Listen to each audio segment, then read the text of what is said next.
Ladies and gentlemen, the title of that last panel included the word survival, and that was meant only somewhat metaphorically, because companies that lack proactive digital strategies and leadership may quite literally find themselves struggling to survive.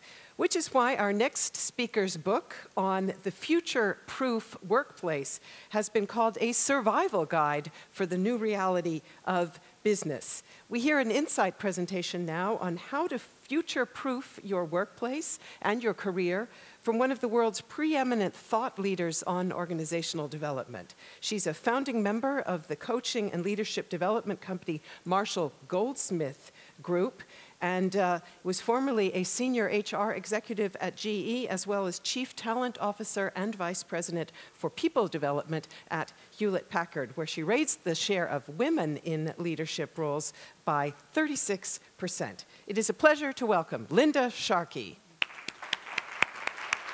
Thank you. Thank you. Well, first let me start out with a big wow. I am in awe of this group of women, and it makes me realize how far we have all come on a pretty phenomenal journey. It also makes me realize how far we still have to go, and how everybody in this room has an opportunity to reach down, reach over, reach across, and help continue to pull women up to where we can, in the future, women will rule the world. Because I think a lot of decisions that have been going on in the world would have been incredibly different had women had more of the say at the top of the house. So what made me start to write this book? Been doing a lot of research, talking to a lot of my clients. I had a radio show, talked to major gurus, CEOs around the world, and started to zero in on some critical factors that were out there. Now, first of all, globalization's been around a long time. In fact, globalization has been around since mankind. Diversity's been around since mankind. It's not new that the world is 50% women or 50% men. It's not new that we have African Americans and we have these have been around forever. What's new is the integration of all of this and the speed with which all of this is happening. Technology's always been there. It may look different than it looks now. Now we have robotics and artificial intelligence, but the speed with which all of this is impacting people for a variety of reasons, socio-political, etc., the integration and that speed of change is dizzying. It's like a tsunami that's hitting people, and in many cases, they don't know what to do about it. So the story is really not about those three factors, because the world is always going to be like that. The story is that it is about change. Now, you've all been talking for the last day and a half about all that the internet has brought on. You cannot, by the way, it would take you 4 years to see every video on YouTube. The amount of information that you can get now that's coming at you is incredible. It's more than people can possibly absorb. And that's not going to go away. That's going to continue. It's staggering. So we have three things, and this was talked about yesterday. You know, in the turn of the century, the 20th century, people were working with their hands. And that was the primary model for work. And then it moved in the middle of the 20th century to knowledge workers. And we all talked about knowledge workers around 1980 or so, where people started to really be rewarded for how they thought. There's an old story, and actually it was a documentary about Harley Davidson. And we all know Harley Davidson. And Harley was working in a factory that were making bicycles. And he had an invention that he brought into work to try to motorize the bicycle. Actually, at that time, there were a number of people trying to invent in that direction. And it was really interesting. He brought it into his boss and said, look at this. And you know what the boss did? The boss took a hammer and smashed it. Smashed it. And said, that's not what we pay you to do. This is what we pay you to do. This is what you're supposed to be doing every day. So what happened? He did not innovate. He just did it outside of work. and he connected with other people, and the story is where you take it. We know where Harley Davidson is today. But that behavior still goes on today in the workplace, where leaders smash and crash innovative ideas. And if you want to survive in this fast-paced world, you have to allow innovation, and people have been talking about that. The other thing that is moving between the cycles over this last century is this integration between heart, hand, and mind. And the leader of today and the future is going to be a leader who understands people and who brings heart into the workplace. And that is the key factor that's missing today.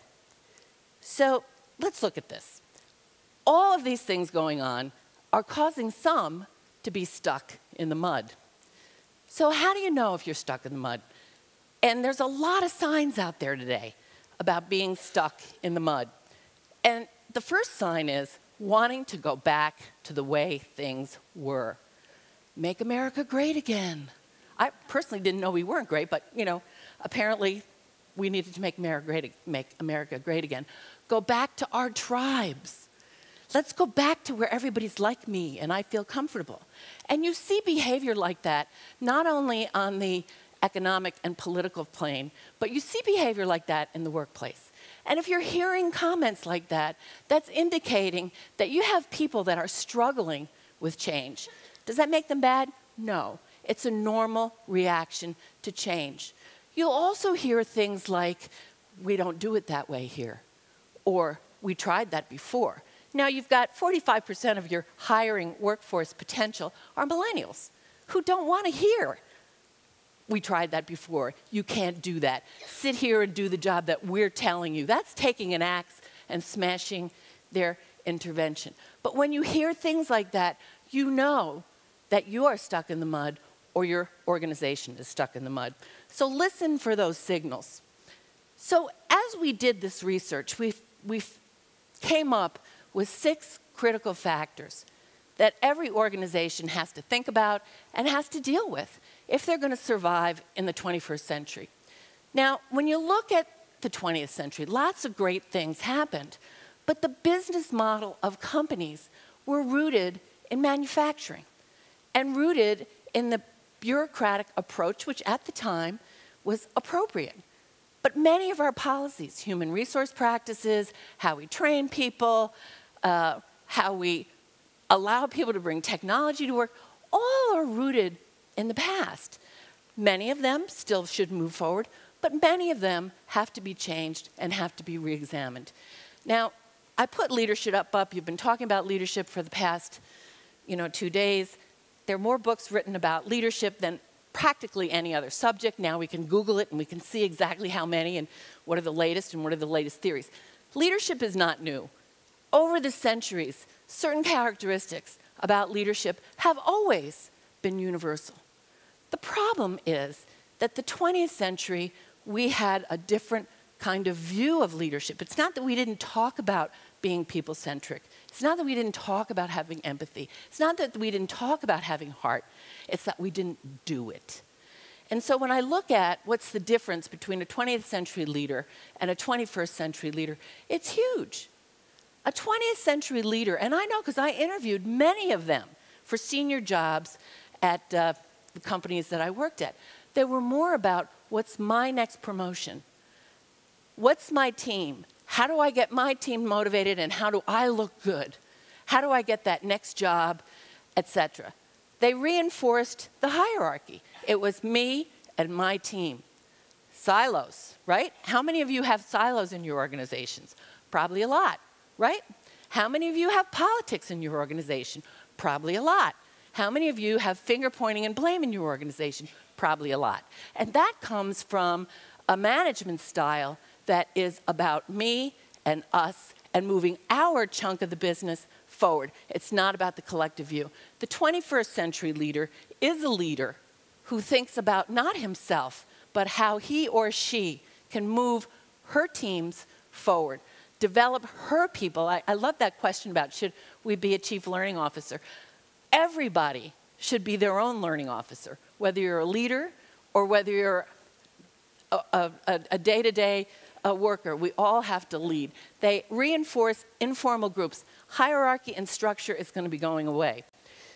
So the other key thing is organizational culture. And I think in the 20th century, I did a lot of writing and research around this, and it was kind of considered a little fluffy.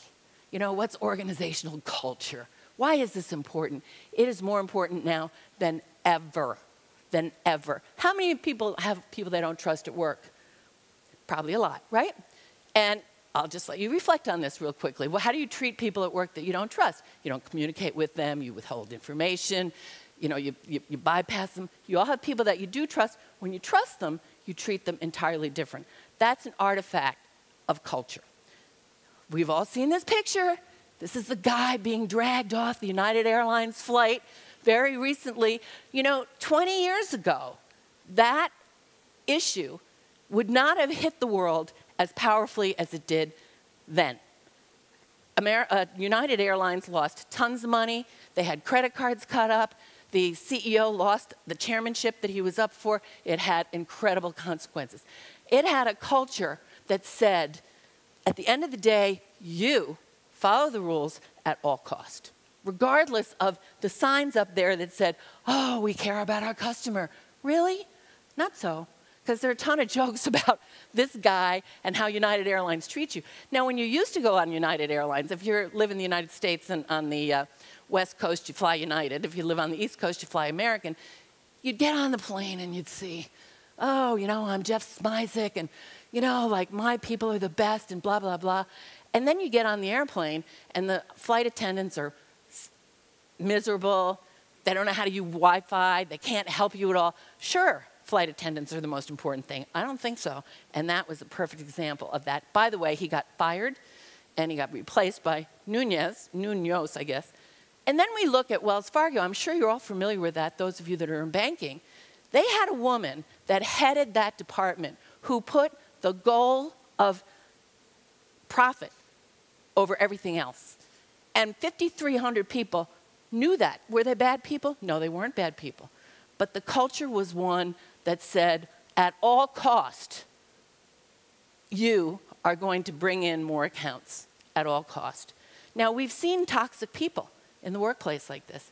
And how many people have you turned the other way and said, well, they're really good at what they do, and so we'll leave them? Wrong.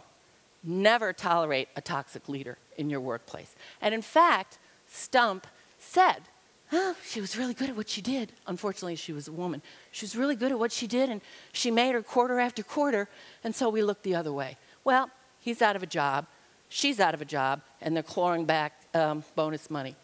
Uber's another classic one. I love this because Uber's only around 3 years. And already, it's got a toxic culture. It's already being sued for, by the federal government in the US for illegal practices around getting around laws that are in the US. And it's already had its leader come out and say, I think I need some leadership training. And the fact of the matter is you want to go, yeah, I think you do, because you're an entrepreneur, which is great, nothing wrong with entrepreneurs. But at some point, you need to learn how to lead other people. So culture is essential. And you need to understand the kind of culture that you have in the organization and the leader behaviors and values that are behind that. You go to LinkedIn. LinkedIn starts every meeting, including sales meeting, not with a Kager chart. They start every meeting with, here are the values of this company, and here are examples of how we live these values. Because you heard, walk the talk. All companies have value statements, or just about all of them. But the key is, do your leaders behave consistently with those values? And how do you know? And how do you hold them accountable for that? Values, essential. Just a quick rhetorical question, no answers. How would you describe yourself as a leader? Are you that toxic person? Or are you that person that really engages others and is there for your team, not for yourself? Interesting question. And would your teams agree? Purpose, I love this, because this goes all back to culture and leadership and purpose. They're interconnected. You go into, remember I told you about Jeff Smizek, United Airlines. It was all about him. You go into Synchrony Financial. It's one of the largest online retail banks in the United States. It's run by a woman, fabulous woman, Margaret Keane. You go in, and the purpose statement is all over. Not a picture of Margaret, not a picture of her leadership team, but a picture of the purpose and all the customers and employees working around the purpose of this organization, which happens to be walking with you through all life's critical moments, so that we're there to support whether your kid is getting married or you got a funeral going on. And it's interesting because they have agile teams, and what they do is they sit with their customers and they show their customers what they're thinking about, or they're watching how their customers use their products. And then they're innovating right there on the spot. They're empowered to do that. Purpose is absolutely essential. Purpose with a heart. Noble sales. You talked about pharmaceuticals yesterday. Pharmaceuticals, critical. It's not just about selling a drug to make money. It's about saving people's lives. You go to HCSC, it's a healthcare insurance company in the United States, and when you go there, their purpose is to walk with you to keep you healthy. That's what they're trying to do. And that's their mantra throughout that organization. It is not about profit. And when you look at the examples that I gave you from the cultural side of things, you see that really deep down, those companies were operating strictly from the basis of profit and not from the basis of a noble purpose. So I ask you guys, because I think this is a really important thing, what is your purpose? What is your personal purpose as a leader? And what's the purpose of your company? And would people know that by looking at your behavior? Would they say, yeah, she's consistent with that, or he's consistent with that? That is really important. And you want to talk about millennials? That is an emotional hook for millennials. Frankly, it's an emotional hook for anybody. We've studied neuroscience and the brain, and we realize that people get excited about a positive purpose and don't get excited about making a bunch of numbers. That's not really what turns people on. This, my friends, is the face of the new workforce. And yes, we're going to have robotics, and yes, there's all sorts of things that are going to change, but we need to be comfortable with working with all kinds of people all over the world who look different, who act different. I'm so sick and tired of hearing about, oh, she doesn't have executive presence. How many times have you heard that? She doesn't look like an executive. Well, in whose mind? Looks like an executive to me. You know, you're from the Middle East. Looks like an executive to me. We are not a bunch of mini-me's. And when you get to the top of most organizations, they tend to hire mini-me's. So we have got to be clear that we have to be able to work with all sorts of people anywhere in the world. So what does your network look like? I have another book called Winning with Trans-Global Leadership, and we looked at global leaders and the networks that they had. They were extremely diverse, more diverse than anyone else, and that was the difference. And the other question is, and this I think is so important for women, we know from studying the brain that there are negative and positive stereotypes. Positive stereotypes and negative stereotypes are messages that you get from the day you were born. You get 11,000 messages in context every single day, which in a way is a gyroscope, and it kind of keeps you protected because you're learning how to navigate this world based upon where you come from and what you think. And I had a negative stereotype, and we don't have time to go into it, but I learned through that. And I think oftentimes women are told, you can't be to the top of the house. You can't get there and have kids. You know, something's got to give. And I think if you can, think about what's that negative stereotype that you were told all your life that's holding you back, that you can change. Because, by the way, the brain can be rewired. First step is identifying whatever that is. Finally, it's obviously inclusion and relationships. We've talked about that. Absolutely essential. It's no longer hierarchical relationships. Menlo Innovation is a fabulous software company in Chicago. They have very few managers, and they have these innovative pods that move all over. And leaders have to get used to not having a similar team all the time, but working with all sorts of different people in all sorts of parts of the world around issues and problems and big change that they're trying to drive, and then get used to working with another team. That is going to be the wave of the future. We've talked a lot about technology, and I'm not going to go into that, but if you're not comfortable with technology, and many people are not, even today many people are not, you've got to be able to look at what's the technology you've got in your business. Are people using it? Do they understand it? Can they embrace it? And I just did a survey with another company just recently, and it's a huge company.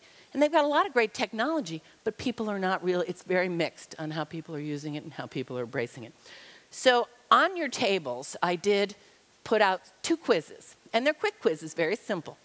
And you can look at them and look at yourself and answer them honestly. Am I future-proofed in terms of my career, or is there something that I can do in order to make sure that I not only survive, but that I thrive in the 21st century? And same for my organization. So I think that they are there, and I want to leave you with these final tips. I call these the tips to thrive, and the reason I put them up there, because it's simple, but it is the new behavior of leaders of the 21st century. First, learn to ask, don't tell. Learn to ask. The second is, listen to what people are telling you. Listen to it. Think about it. Does it make sense? Is this something that really could make a difference? Or is it something that you could build off of to help move an idea forward? Respond, do something about it, and then repeat. And start grooving that leadership behavior, and you will be the leader of the 21st century. So thanks a lot. It's a great, I love this topic, and there's so much more we could say, but I hope you got something from it. So thank you. Thank you. Thank you very much. And we do have a couple, there is a bit more to be said, because we do have a couple of questions from the audience. So if you'll allow me, I will just fire away. First of all, the question, how do you get rid of a toxic CEO? Well, a toxic CEO is tough. And here's, then you have to, the board. The board is critical. And a toxic CEO will eventually show up, as it did in Toshiba, as it did in Uber. And that's the point. It shows up a heck of a lot quicker now than it ever did. And boards have got to step forward and do something about it. That's their responsibility. But if somebody is working for you that's toxic, you have to call it.